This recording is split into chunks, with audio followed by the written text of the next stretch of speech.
तुमचे बाबा पैसे घेऊन यायला निघालेत. मी त्यांना म्हटलं की त्याची काही गरज नाही. नाही नाही बाबा नाही येतात ते. बाबांना मारहाण केली आहे गुंडांनी. ते पैसे घेऊन गेले. गेले म्हणजे? हा म्हणजे बाबांना गुंडांनी मारहाण केली. बाबा नाही येऊ शकत आहेत आत्ता. रोहनचा फोन आला होता. तो हॉस्पिटलमध्ये घेऊन गेलाय बाबांना. त्यांनी FD मोडली. बाबांनी तुमचे पैसे द्यायला FD मोडली, पण ते गुंड घेऊन गेले पैसे. बरे आहेत ना ते? माहित नाही. मी जाते आता. काळजी घ्या त्यांची. तुम्हाला विश्वास नाही बसत आहे का? खरं सांगते मी. मला काय वाटतं याच्यावर जाऊ नका हो. मी सगळं वाटण्याच्या पलीकडे गेलो. काही लागलं तर फोन करा.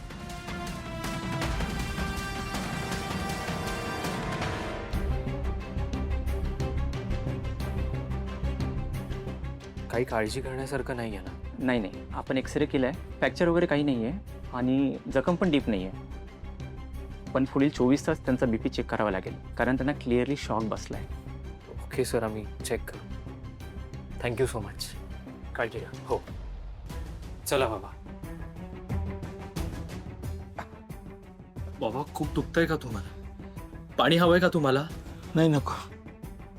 बरं हळू बाबा, हळू हलकं.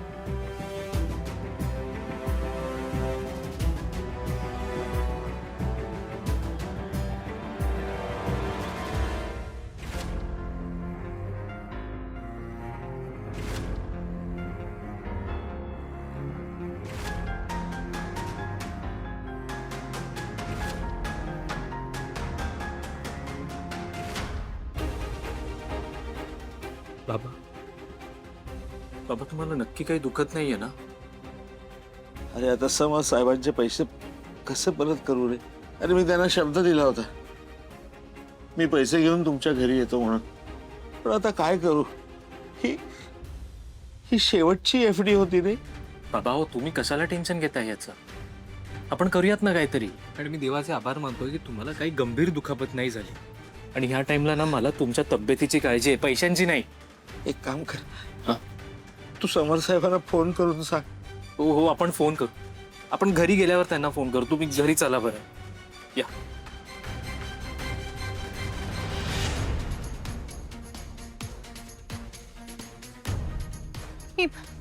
काय झालं? कुठे निघायचं? नाही आता कुठेही जाऊ नकोस. अगं बाबा येणार आहे ते आज. नाही ते फोन आला होता. बाबांना गुंडांनी पकडलंय. पैसे काढायला गेले होते. ते गुंडांनी पैसे घेतले. बाबांना मारलंय. काय? Oh my God! गुंडांनी? हो देवा, पैसे त्यांचे. अगं कसं काय? म्हणजे कधी? मी बाबांना भेटायला जाते. फोन आला होता मला रोहनचा. त्यांना बरं नाही वाटत आहे. नाही एक काम करते, रोहनचं वगैरे जाऊ दे. तू आपल्या डॉक्टरकडे घेऊन जा. म्हणजे आपले फॅमिली डॉक्टर अतिशय उत्तम आहेत. त्यांचं क्लिनिकही चांगलं आहे, हो की नाही आई? मी येऊ आता जाऊन? अगं ऐक, काही मदत लागली तर कळव ग. बापरे, गुंडांनी हल्ला केला. काय एक मागेच लागलंय नाही यांच्या. लग्नात सुद्धा हिच्या बहिणीला कोणीतरी फसवलं. आज वडिलांना कोणीतरी लुबाडलं. एक तर बिचारे परिस्थितीने एवढे गांजलेत. यांचेच पैसे कसे काय चोरी होतात? काय करणार? एकेकाचं नशीबच असतं म्हणायचं आणि सोडून द्यायचं. पण तरी पण यांचेच पैसे कसे काय चोरीला जातात?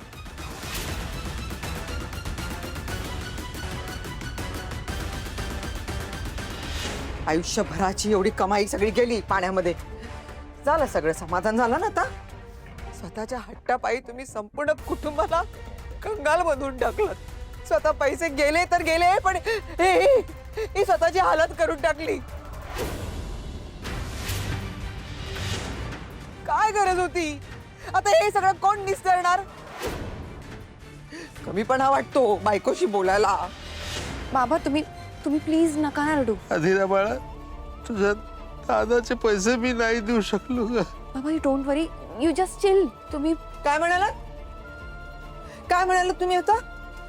हा? सॉरी. अहो कुठल्या जगामध्ये जगताय तुम्ही? समर राजवाडे करोडो मध्ये लोळतात, करोडो मध्ये, कळलं का? त्यांना या अशा 10 लाखांनी काळीचा फरक नाही पडणार आहे. आताच त्यांना गरज होती का तुम्हाला हे सगळे पैसे परत करायची? केले असते ना आपण नंतर.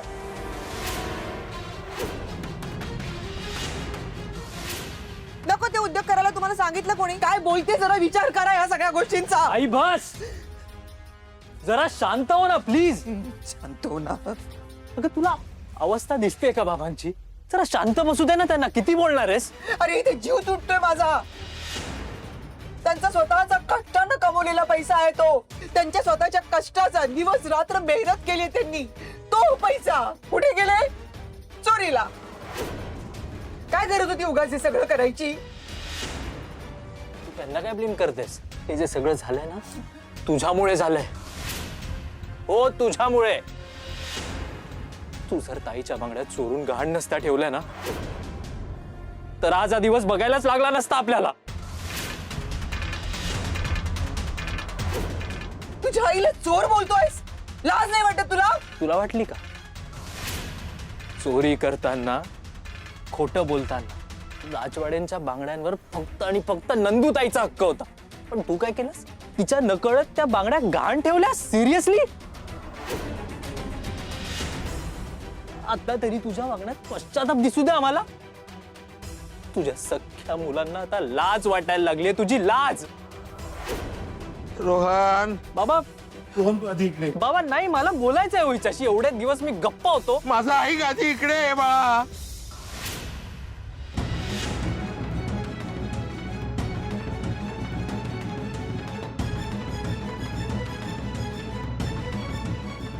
अरे तिला एक समज नाहीये.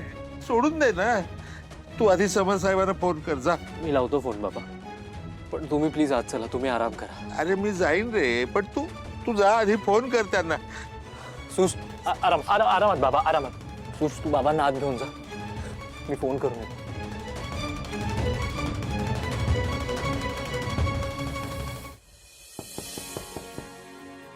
या येऊ का? ये ना काकू. ठीक आहे. गरम गरम कॉफी. अरे तू कशाला आणलीस कॉफी काकू? असू दे रे, सगळे कामात आहेत. खूप थकला असशील ना तू? नाही का, मला आवडतं काम म्हणून मी काम करत बसलोय. हेच मला आवडतं. मी अंशुमनला नेहमी सांगत असते, बघ समरदाताकडे बघ, इतरांपेक्षा वेगळा आहे तो. खरंच शब्दाचा पक्का, प्रामाणिक, एकदम सच्चा माणूस, खरा माणूस. म्हणून इतरांनी केलेला खोटेपणा तुला चालत नाही. जरा कोणी खोटं बोलताना, खोटं वागताना दिसलं की तू चिडतोस, बरोबर ना? पण हे लोकांना कळत नाही ना. लोकांना वाटतं समोर चिडका आहे, पण त्यांना हे कळत नाही, त्यांच्या खोटेपणाला तू कंटाळून चिडतोस. सगळीच माणसं तुझ्यासारखी असती तर किती बरं झालं असतं नाही? बरं तुला कळलं का? काय? स्वानंदीच्या वडिलांना गुंडांनी मारहाण केली म्हणजे आपल्याचकडे पैसे घेऊन येत होते ते. कळलं मला. स्वानंदीने सांगितलं. कशी आहे, बरी आहे ना ती? म्हणजे रडत होती का? त्रास, ऑब्व्हियसली आता त्रास तर होणारच तिला, पण काय करू शकतो आपण तरी?